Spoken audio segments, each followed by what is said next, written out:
Hi friends, welcome back to our channel. மீண்டும் உங்களை சந்திக்கிறது மிக்க மகிழ்ச்சி அடைகிறேன். இப்போ என்ன ரெசிபி உங்களுக்காக நான் கொண்டு வந்திருக்கேன்னா பொரிச்ச மீன் ரெசிபி தான். எங்கள் ஊரில் இது பொரிச்ச மீன் சொல்லுவாங்க, உங்கள் ஊரில் என்ன சொல்லுவாங்க நீங்கள் கமெண்ட் பண்ணுங்கள். இப்போ இந்த ரெசிபி எப்படி சூப்பராக பண்ணுறது பார்க்கலாம். வாங்க நம்ம சேனலுக்குள்ளே போகலாம். இப்போ ஒரு பவுல் எடுத்துருங்க ஃப்ரெண்ட்ஸ். தேவையான அளவு மிளகாத்தூள் போட்டுக்கலாம். உங்களுக்கு எவ்வளோ காரம் வேணுமோ கம்மியாக வேணால் கம்மியாக ஆட் பண்ணிக்கணும், அதிகமாக வேணால் இன்னும் கொஞ்சம் அதிகமாக கூட ஆட் பண்ணிக்கலாம். இப்போ தேவையான அளவு மஞ்சத்தூள் ஆட் பண்ணிக்கிறேன். உங்களுக்கு எவ்வளோ தேவையோ அவ்வளோ நீங்கள் ஆட் பண்ணிக்கலாம். இதுக்கு கூடயே நான் வந்து பெப்பர் தூள் ஆட் பண்ணிக்கிறேன், மிளகு பவுட்ரு, அதையும் இது கூட ஆட் பண்ணிக்கலாம். உங்களுக்கு எவ்வளோ காரம் வேணுமோ அவ்வளோ ஆட் பண்ணிக்கலாம். எனக்கு கொஞ்சோண்டு போதும், அதனால் கம்மியாக நான் ஆட் பண்ணிக்கிறேன். உங்களுக்கு நிறைய வேணும்னா இன்னும் நிறைய ஆட் பண்ணிக்கோங்க. இப்போ நான் சோம்பு பவுட்ரு ஆட் பண்ணிக்கிறேன். உங்களுக்கு எவ்வளோ வேணுமோ அவ்வளோ ஆட் பண்ணிக்கலாம். இது வந்து ஒரு ஃப்ளேவர் கொடுக்கும், அதுக்காக தான். இப்போ பார்த்திங்கன்னா இதில் சால்ட்டும் நம்ம ஆட் பண்ணிக்கலாம் தேவையான அளவு.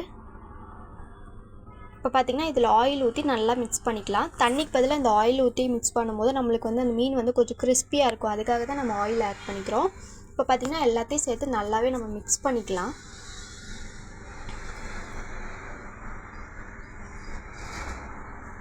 இப்போ பார்த்திங்கன்னா நல்லாவே மிக்ஸ் பண்ணிட்டோம்.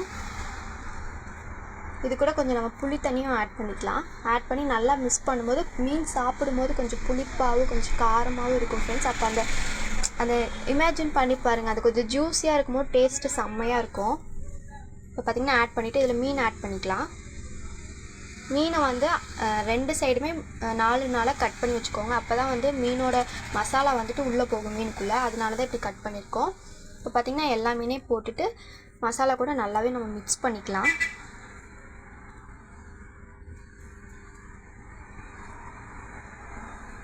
இப்போ பார்த்திங்கன்னா மசாலா மிக்ஸ் பண்ண ஸ்டார்ட் பண்ணிக்கலாம்.